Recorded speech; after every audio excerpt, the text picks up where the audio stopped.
Welcome back to Diabetes Food Truth. In today's video, we're talking about something that challenges a very common belief. Why weight loss alone will not reverse type 2 diabetes.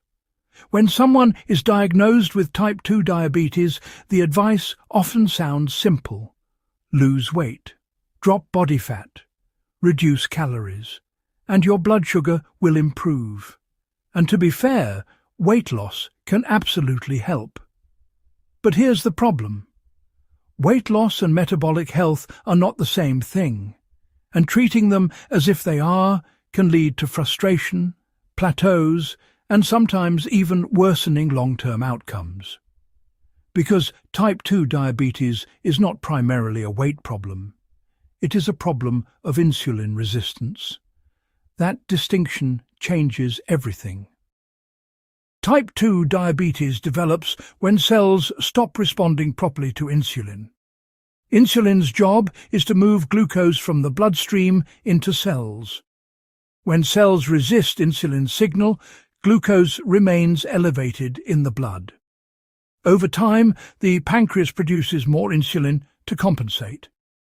Eventually, that system becomes overwhelmed. Blood sugar rises chronically. That is insulin resistance. Now here's the key question. Does losing weight automatically fix insulin resistance? Not necessarily. And this is where many people get stuck.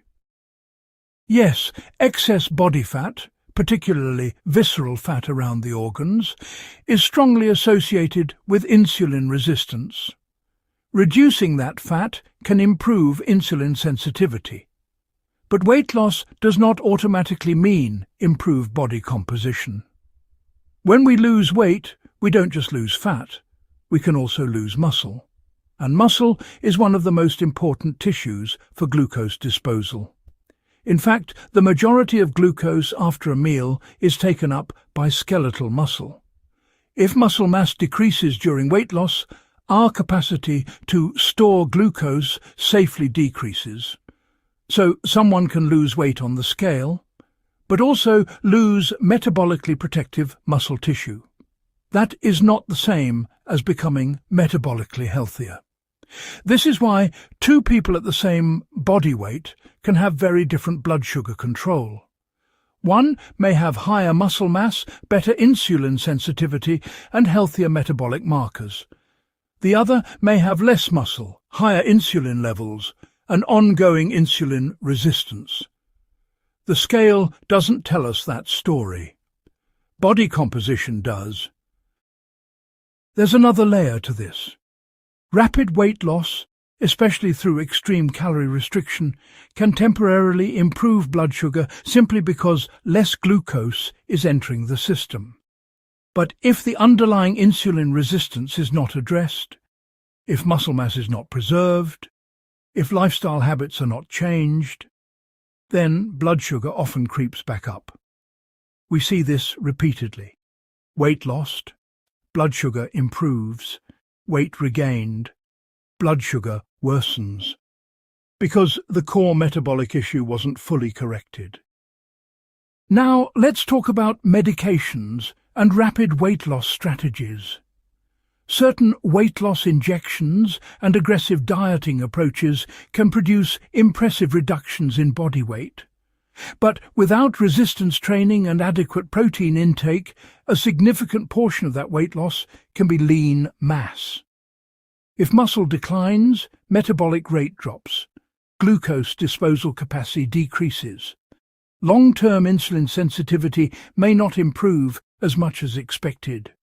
This is why focusing only on body weight can be misleading. We don't just want a smaller body, we want a metabolically healthier one. So, what actually improves insulin resistance? First, reducing visceral fat. Second, increasing and preserving muscle mass. Third, improving mitochondrial function through physical activity. Fourth, improving sleep and reducing chronic stress. And fifth, maintaining sustainable nutrition patterns rather than short-term restriction. Notice something important. weight loss may be part of that picture, but it is not the entire picture. We need to think in terms of metabolic capacity. If we increase muscle mass, we increase our ability to store glucose safely. If we improve insulin signaling through resistance training, we reduce the amount of insulin required after meals. If we move regularly throughout the day, we improve glucose uptake independent of insulin. This is why someone who strength trains consistently often sees improvements in blood sugar even if their body weight does not dramatically change. Because the internal physiology has improved. And that's what matters. This doesn't mean weight loss is irrelevant. Excess adiposity, particularly around the liver and pancreas, plays a major role in insulin resistance. But the goal should not simply be weight reduction. The goal should be fat reduction while preserving or building muscle. The goal should be improved insulin sensitivity. The goal should be metabolic flexibility. When we shift our focus from the scale to physiology, the strategy changes. Instead of asking, how quickly can we lose weight, we ask, how can we improve body composition? How can we strengthen muscle? How can we improve insulin signaling? How can we build habits that are sustainable long-term? Because remission is not just about short-term numbers.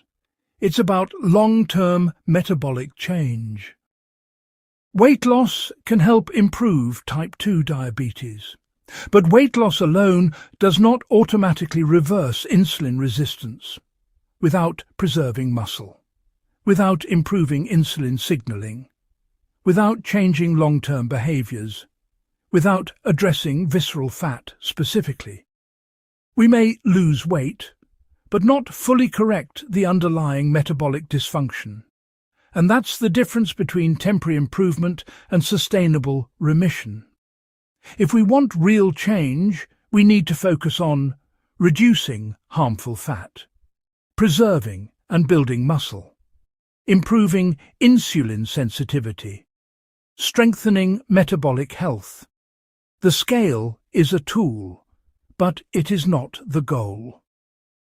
If you liked this video or it helped reframe how you think about weight loss and diabetes, please give us a like and subscribe to the channel.